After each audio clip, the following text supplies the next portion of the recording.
capítulo 4, capítulo 3, versículo 9, que está perto. A Bíblia está toda marcada, né? Caneta azul, vermelha, caneta fluorescente.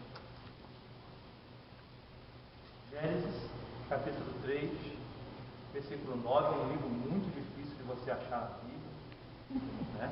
Principalmente esse capítulo longínquo, né, o 3, mas acredito que todos já habilidosamente já acharam.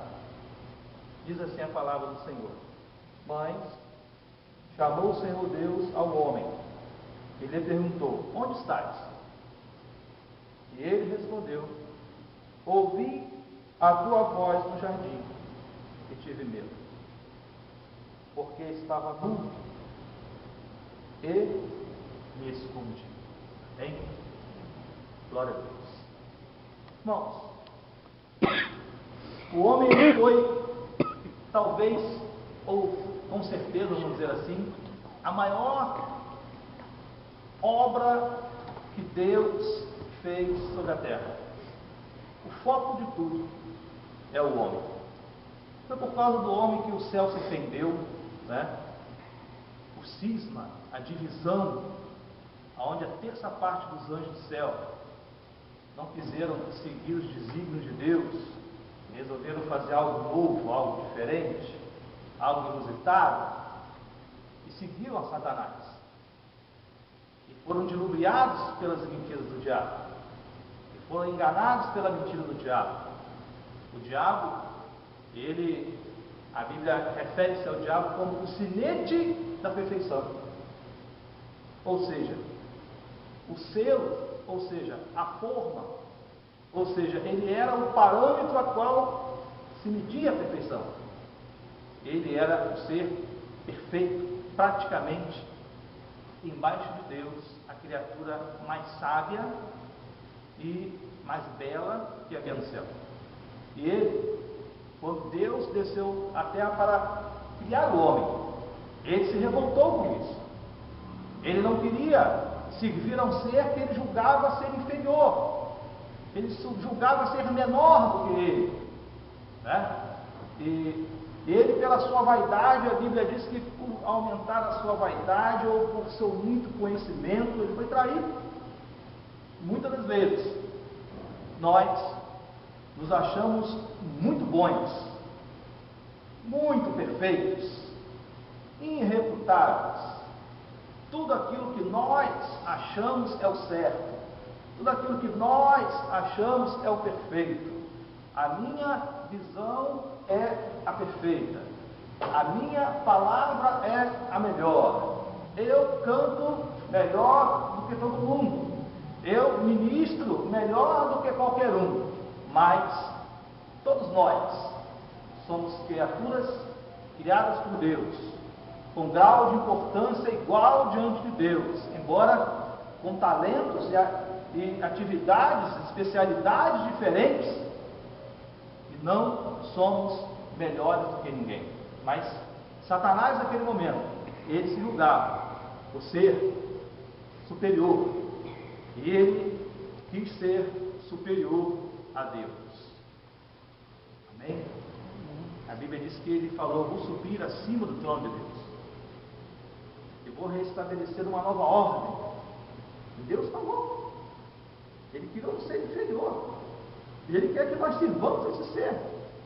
E ali a terça parte dos anjos do céu, são muitos anjos, né? Muitos anjos, não é mesmo? Vamos supor que a gente tivesse 90 milhões de anjos, uma suposição, uma coisa hipotética, e ali 30 milhões se rebelaram contra Deus e seguiram a Satanás. E a Bíblia diz, nas palavras de Jesus: eu vi Satanás descendo do céu como um raio, e ele caiu. Por quê? Porque ninguém prevalece diante de Deus. Nós vemos aqui o homem criado à imagem e à semelhança de Deus. Por que a imagem e semelhança de Deus? Porque o homem tem a capacidade de criar.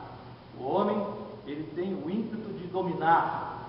O homem, ele nasceu para ser senhor e não para ser o vassalo, não é? O homem quer sempre crescer, evoluir e quer dominar as coisas. O Senhor disse: olha, domine o homem sobre as aves dos céus, sobre os peixes do mar, sobre todas as coisas, domine o homem. E o homem, de fato, ele estava numa situação moral semelhante a Deus. E ali nós vemos que o homem, toda aquela sua graça, num jardim criado por Deus, um lugar espiritual, não é? E ali estava o homem, e Deus criaria ali uma raça que povoaria a terra com graça, com bondade. Mas quando o homem foi dilubriado por Satanás, foi desviado por Satanás, rompeu-se daquela ordem divina e seguiu esse atalho. Esse atalho é melhor, homem. Esse atalho é mais bonito. Esse atalho é mais bacana. Esse atalho é que dá certo para você. Deus mentiu para você. Se você comer essa fruta, você não vai morrer. Todas as vezes nós ouvimos isso: não, isso está certo. Você pode fazer isso, porque isso está certo. Mas será que está mesmo? Se não estiver de acordo com os parâmetros estabelecidos, não está. E ali o homem, nessa condição de desviado da verdade de Deus, se escondeu da presença do Senhor. Bem, passou de ser o rei para ser o fugitivo, para ser o escondido, para ser o apagado.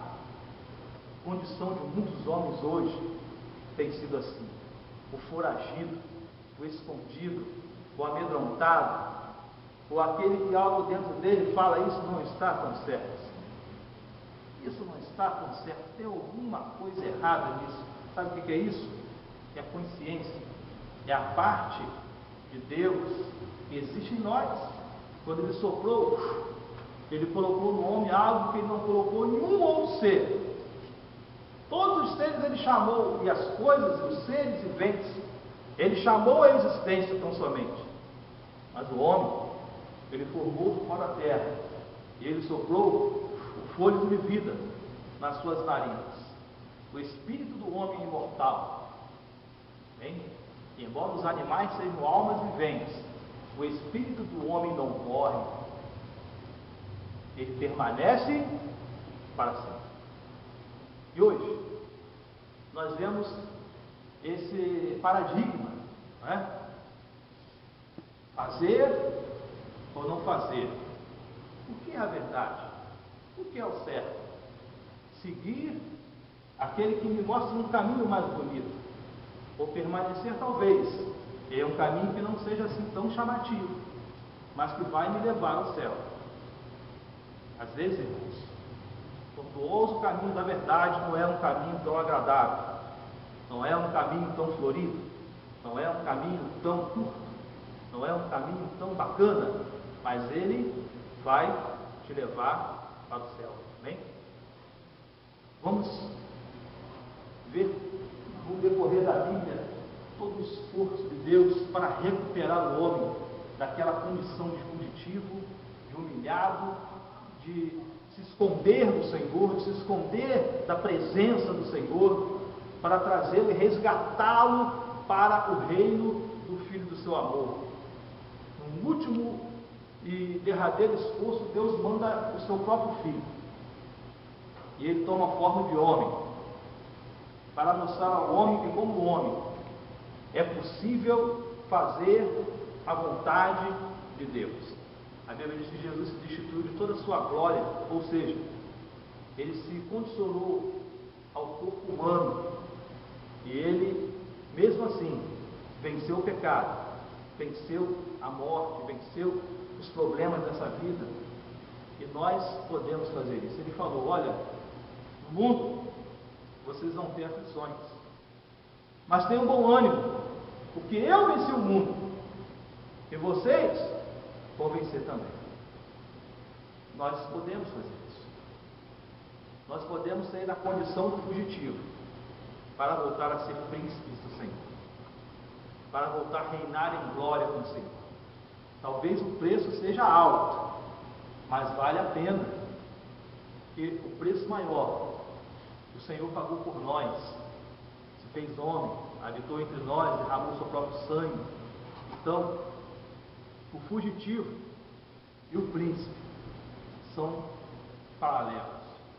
Você pode hoje estar na condição de fugitivo, mas a condição primária que Deus fez para você foi de príncipe.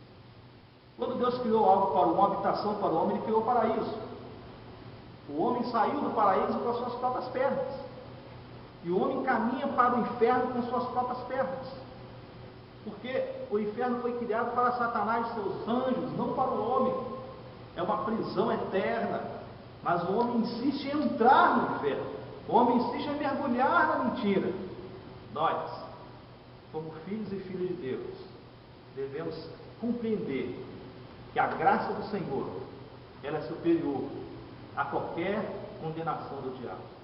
Mas para isso, nós temos que deixar essa condição de fugitivo, deixar o atalho, deixar o caminho que nos foi apresentado, tão bonito e tão faceiro, né?